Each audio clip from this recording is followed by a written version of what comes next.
مولانا محمد رحیم صاحب کی تالیف فرن الہاد و حقن ایمان پر ایک نظر۔ آج کی نوجوان نسل ایک ایسے پرآشوب دور میں سانس لے رہی ہے جہاں ہر عقیدہ، ہر نظریہ اور ہر سچائی سوالیہ نشان بن چکی ہے۔ فکر کی منڈی میں ایمان ارزاں ہے اور سوشل میڈیا، سائنسی تعبیرات اور مغربی فلسفے کے شور میں روح کی آواز دب چکی ہے۔ ایسے میں مولانا محمد رحیم صاحب کی تالیف فرن الہاد و حقن ایمان گویا ایمان کے مچلتے چراغ کی لو کو پھر سے روشن کرنے کی ایک کامیاب سعی ہے۔ یہ کتاب نوجوان ذہنوں کو جھنجھوڑتی ہے، یہ بتاتی ہے کہ ایمان کوئی اندھی تقلید نہیں بلکہ شعور، عقل اور کردار کی متوازن بنیاد ہے۔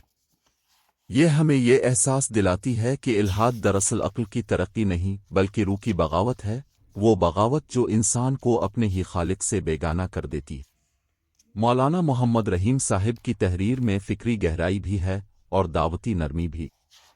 ان کا قلم مناظرانہ نہیں بلکہ مکالماتی ہے، وہ قاری کو قائل کرنے سے زیادہ قائل ہونے کا شعور عطا کرتے ہیں۔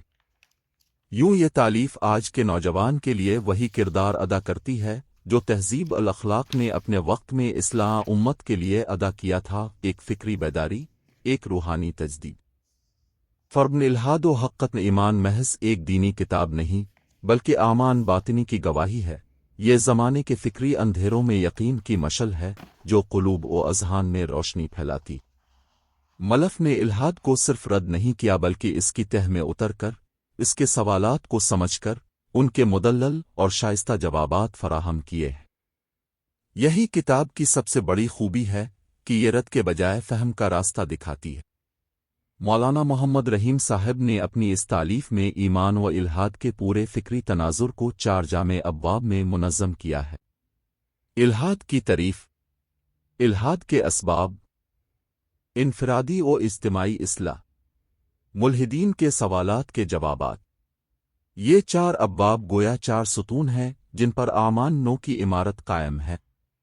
یہ کتاب نہ صرف مطالعہ کے قابل ہے بلکہ غور و فکر کے لائق بھی، نکتہ کہ یہ زمانے کے شور میں سکون یقین کی صدا بن کر ابھرتی ہے۔